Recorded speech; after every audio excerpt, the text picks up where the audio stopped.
retro tactical. What was it like starting the global war on terror back in the early 2000s? I'm going to take you back to 2003 today and shortly thereafter, talking about the uniforms, the kit, the gear, maybe even some of the doctrine of the early war on terror. Of course, then we didn't know it was going to be the 20-year-long global war on terror, but it turned out to be that. That's what we're going to talk about today on Gunfighter Life, the podcast where we talk about guns, gunfighting, tactics, the right way, with God at the center, Judeo-Christian values, and real-world first-hand experience. Okay, the year is 2003. I had to look up popular songs and movies as I was a little busy going to war. But I saw that when I looked it up, 5 O'Clock Somewhere, country music song, came out pretty popular. Also, Terminator 3, the one with the little girl Terminator. Again, I don't know that I saw any of those in 2003, but such was the world then, if that makes you a little nostalgic. So, I mentioned we didn't know it was going to be a 20-year war. Something I remember as I was there, waiting for the war to start. I had already been in the Marine Corps for some time by 2003 when we were in Kuwait waiting to declare war on Iraq. We fought in that first campaign, crossed the border from Kuwait into Iraq, fought our way to the capital, took Baghdad, sacked Baghdad, liberated Baghdad, depending on whatever theology you want to subscribe to. But we took Baghdad, and we came back home. And I don't remember the exact words of the speech, but here's what I remember the gist of it being. Hey, good job, young Marines, kicking butt and taking names in Iraq. Go home, take a little bit of leave, and get ready to go again. And I don't know if it was everybody, but I remember thinking, what do you mean go again? We just took the capital city. Historically, that's kind of the end of a war. If you remember the war before that, the Gulf War, that lasted in a matter of days that was over. We had just fought for months, city by city, and then took the capital city of Baghdad.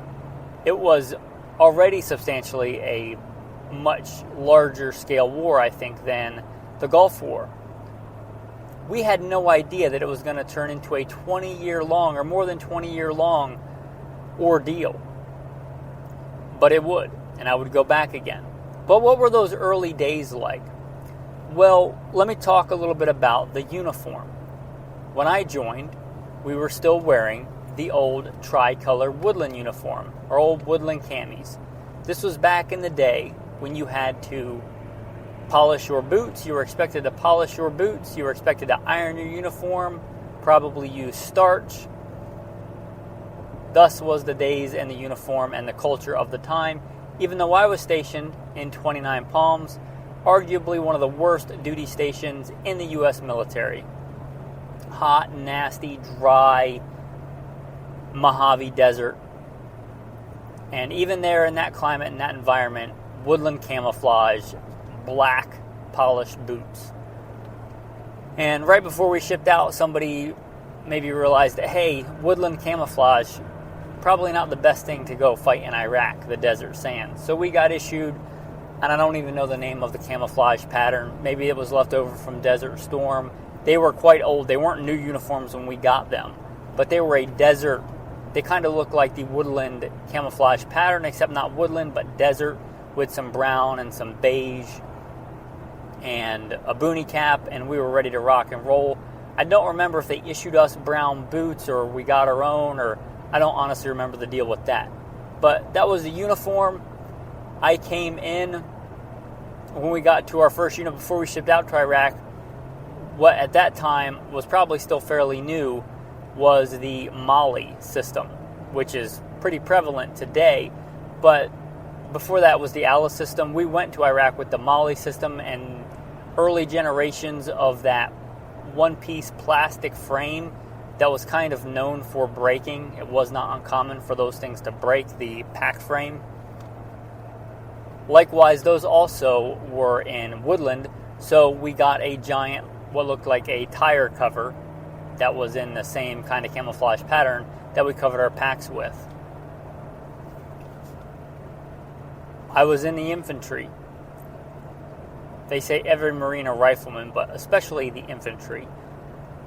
The rifle, an M16A2. And this thing, I don't know how long it had been in inventory when I got it, but she'd been around the block. She was a beat-up old girl. And I'd like to say I really liked that rifle, but I did not. I did not like that rifle. I came from a shooting background prior to the Marine Corps. I really didn't like that rifle. I did qualify expert with the M16 with iron sights, but I was not a fan. I don't know what I thought of it at the time, but it did catastrophically fail me during the war, meaning like it wasn't a double feed, it wasn't even a triple feed bolt override. It was a catastrophic malfunction that could not be fixed except by an armorer. Thankfully, I was an assaultman, MOS that no longer exists, Specialized Infantry 0351, which again I think no longer exists, but I had other weapons, let's just put it that way. But the rifle, M16A2, and she had been around the block. She was wore out. It was equipped, if I remember correctly, we did have the night vision, either the 7s or the 14s, and we had, I think, PEC 2s mounted on the top of our rifle in some kind of kludgy thing. This was pre-quad rail, pre-rails being common or even seen that I'm aware of. And it was kind of, I forget how they mounted it, some kind of way, not like zip ties, but it wasn't a great way. And they mounted the PEC 2s on top of the old school round handguard, some weird way. Also, when we got there for the invasion, we had grenades, the just M67 fragmentation grenades. Those were kind of standard issue. I think everybody got one of those. The Beretta M9s, which at that point were already pretty wore out, but I don't remember those giving any of us any problems. The old Berettas, no, they were in service, Bianchi holsters. And if you were really high speed, which I think may have inspired this episode, somebody brought it up in the Patreon chat. That was in the era when the drop leg holster was all the rage. And thankfully, we've since kind of gotten away from that trend. It served a purpose then when you had a ton of kit and a pack and really big, thick, bulky body armor. We're talking the big, heavy, sappy plates and that giant, I think, point-blank body armor. Kind of the reasoning, I think, for the drop leg at the time was you had so much junk around your upper torso and midsection, it was hard to carry it other places. You may carry it on a chest rig or something. That wasn't uncommon to put it directly on your molly, on your body armor. I think there's a picture of me doing that. But the drop leg holster kind of served a purpose when you were walking around kind of like a overheated Ninja Turtle with all this junk hanging off you. There really wasn't a lot of good ways to attach a sidearm.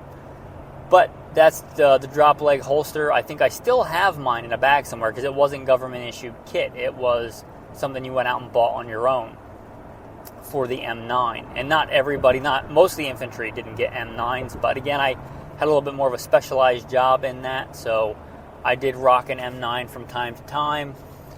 Also, the shoulder-fired multi-purpose assault weapon, the small rocket launcher, which is kind of like an AT-4.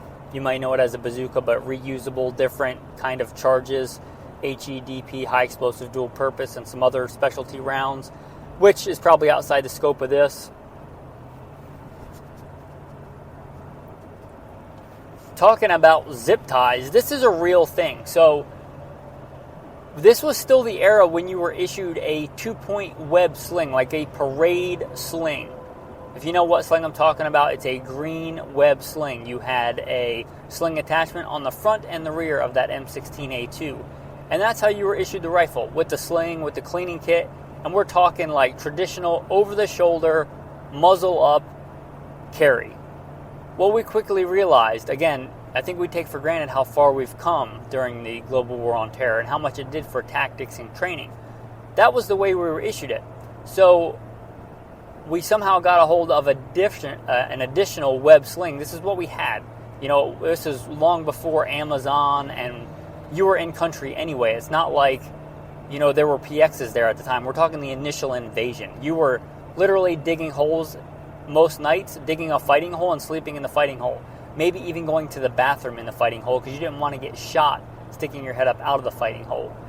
We could manage to get an additional web sling, and we would take a pretty beefy zip tie and put a zip tie around the stock, and we would use 2 web slings together to make a more tactical 2-point sling that we could carry across our chest, muzzle down.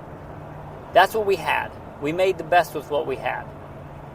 Again, to show you the appreciation for how far we've come on something as simple as a sling. The old parade style web sling.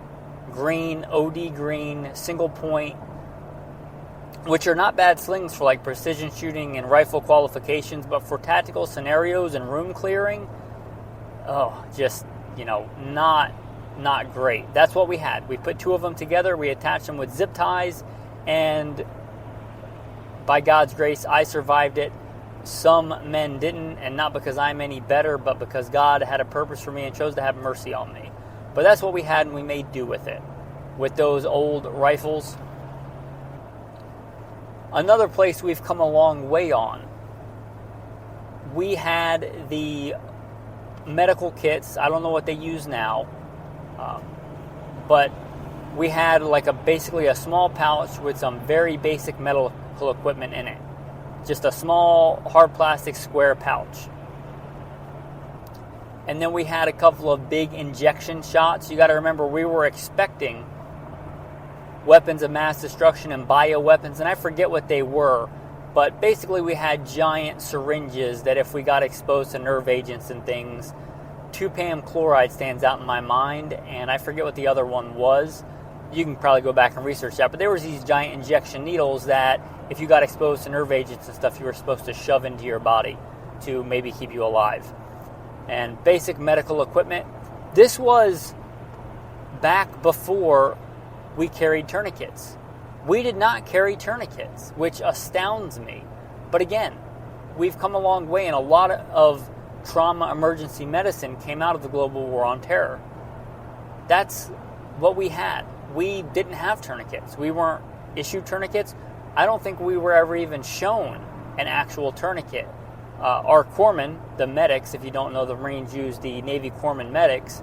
They may have had tourniquets. I don't know. I was not a medic. I was not a corpsman. I was in the Marine Corps proper, and I don't know that I ever saw a tourniquet.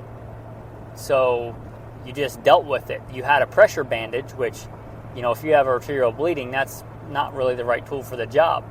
But those were the early days of the war. You don't know what you don't know. I think the idea of the time and the thought of the time was that if you put on a tourniquet, you would lose the limb. So many people were afraid to put on the tourniquet. Again, we've come a long way. I think camelbacks were pretty new at the time. Maybe not new invention, but a new issue. We still had our canteens, and I really liked the bigger square canteens. I think the 4-quart canteen, I really liked that. I actually think I liked that better than the camelback, but the camelback was a basic OD green square with 2 very thin straps on it. A lot of times we would carry it in the pack, and that was that. Now, we were infantry. We walked a lot on foot. If we were mechanized, we had the old amphibious vehicles, because again, we were the Marine Corps. And we were just getting started in this desert warfare arena, and when towards the end of the initial invasion we started seeing Humvees, our unit was actually attached to 1st Tanks. We worked in conjunction with them, combined arms, 1st Infantry, 1st Tanks, and we had the armored vehicles. And by armored, I mean like light armored vehicles. We had not yet begun to up armor vehicles. In fact, if we did see a Humvee or a 7-ton truck, it was usually just the wooden panels on the side, like the wooden plywood panels that you rode around open in the back. I don't know when the first IED was in Iraq, but I don't remember that being a thing until my second tour. In fact, the second tour in country, when we went back and went back home, got some R&R, and then shipped back over to the sandbox, I remember the first day we were in country, our company commander was killed in action, and it was some kind of IED or booby trap, I don't remember now, it's been a while, that was set up under an overpass, and so that was a thing. That was a thing then. But when the initial invasion first started, it was a lot of small arms fire, RPGs, mortars, things like that. The guerrilla warfare, they adapted their tactics as well. So they quickly realized they could do quite a bit of damage with the IEDs and vehicle-borne IEDs. But I think most of that came a little bit later than the initial invasion. But tactics adapted on both sides. It wasn't just us that got better with tourniquets and, things like that.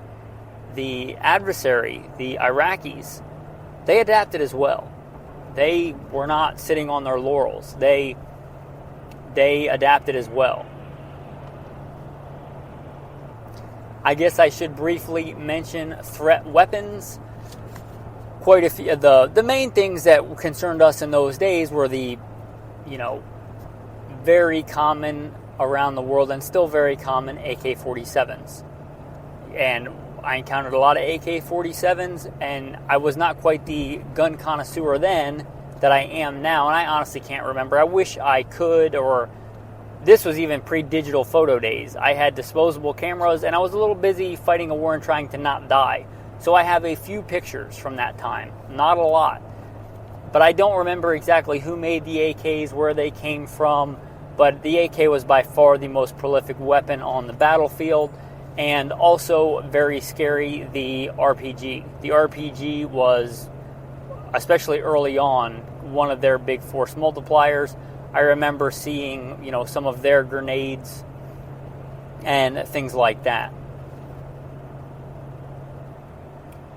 Talking about comms, back then we were expected the radio communicator. We were expected to carry the Prick 19, which, if you've never encountered, is just kind of a punishment, I think. It's just so big and blocky and heavy, and if you were stuck with that thing, you were required to carry that in addition to a bunch of other stuff.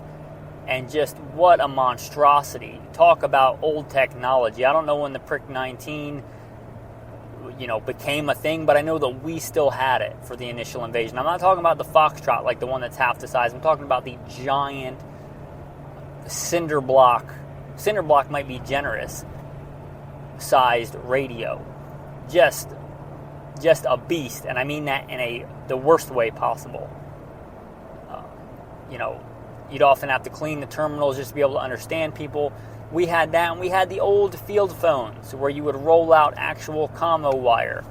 And if you were stuck on a post or something, you would literally roll out the wire and manually, transmit electricity to talk to people on these old field phones, to give you an idea of how far the technology came in such a short amount of time. The knives that we had, U.S. Marine Corps, you would expect no less than a K-bar, and I did have a K-bar. And I don't know if these K-bars were from World War II, but looking at them, I would not be surprised if they had been in inventory since World War II. We also had the M7 bayonet. You may want to go back and verify that. But we also had those, and you might get issued both or one or the other. But the K-bar, certainly a Marine Corps staple. I remember kind of the cool guy knife. If you wanted to upgrade to the cool guy knife, you would have the Seal Pup. The SOG Seal Pup was the cool guy knife to have on deployment back in 03. I did not have one of those. I had a Gerber that I bought at Walmart, which was a decent sized 3.5 to 4 inch blade I gave it to somebody after the war. I no longer have it, but a Walmart fixed blade Gerber that I carried when I did not want to carry that full-size K-bar. I would often carry the K-bar or that on my body armor on my chest in case I needed it. So I guess in going over some of the old kit, I don't want this episode so much to be about the kit. I want it to be a reminder of how far we've come in 20-something years. And I want you to appreciate that a lot of those lessons were literally learned in blood. The blood of American Marines, soldiers, and other branches of service that died in those desert sands, many at such a young age. I lost a very good friend who was, looking back on it, so young. Purple Hearts getting handed out like candy. So we have come a long way in 20 years, especially in the tactical world. If you think about tourniquets and Picatinny rail or 1913 rail and LPVOs and ACOGs and tritium and so many advancements. And you should absolutely take advantage of those. But remember and appreciate that they were paid for. They came at the price of the blood of American servicemen and women. And other countries too. I fought with the other armed services over there. I remember training some Australians later on when I was an urban warfare instructor. I remember the El Salvadorians fighting there. I remember Koreans. I remember the British. So, not just Americans, but a lot of American young men died in those desert sands, both there in Afghanistan, and a lot that we learned came at a price. So appreciate it. Remember the next time maybe you get on Amazon to order a tactical piece of kit, where those lessons learned came from, and just appreciate it. It's not my job. I'm trying to fight back the urge to talk about what that war cost, but it was not my job as a young Marine, as a infantryman, to question the theology and the politics and weigh the cost. Our job, put simply in doctrine, to locate, close with, and destroy the enemy by fire and maneuver, or repel an enemy assault by fire in close combat. And a lot of young men did that. I guess I have a hard time putting that into words. So, to use a quote by Dr. Oliver Tierley, you may have heard, "There's not to reason why, there's but to do and die." I wish I had a better culmination for this episode for you, but I just wanted a reminder of how far we've come and how different it was back then than it is today. Anyway, with that, I guess I'll start wrapping up. If you want to support the show, please consider becoming a patron. Gunfighter life started as a thing I would just do on the side, and then people wanted to step in and support. And it's supported by viewers like you. The reason you get so many episodes, not, a couple of episodes a year, but you get them regularly, is that people step up and support. If you want to support this podcast and the message, consider becoming a patron. There should be a Patreon link in the show notes, or go to goodshepherdtraining.com. If you have it in your heart to give, give. And if not, don't, and don't feel guilty about it. Anyway, with that, the tactical tip of the day.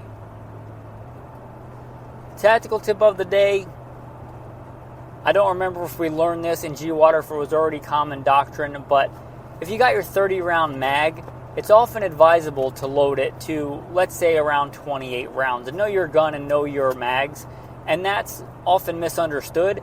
Generally, if you have a 30-round mag and your gun and mag are reliable, you absolutely can load 30 rounds, and it will function in the gun.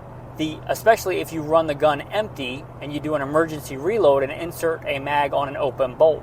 The issue comes in if you do something like a tack reload and shove that magazine in on a closed bolt system. You may find that you shove that magazine in and go to take off running to your next position. I'm up, they see me, I'm down, and your magazine is gone because it didn't seat properly because there's so much tension on those rounds. I would rather have the more liability of inserting a magazine, whether I had, an open or a closed bolt, and forego that 1 or 2 rounds. In general, I think I loaded mine to 28, but you still may want to do that today for that exact reason. If you want to load them up to 30 and you are just sure that you are going to seat it improperly and just mash it in there, then go ahead. And another tactical tip on top of that I learned later, instead of just shoving the magazine in like you would do a competition, it's often good to tap and tug is kind of the thing that we used. So you shove the magazine in and then you try to pull it out. If you can pull it out, then it's not seated properly. You shove it in, you try to pull it out, and it doesn't move, then you're good to go.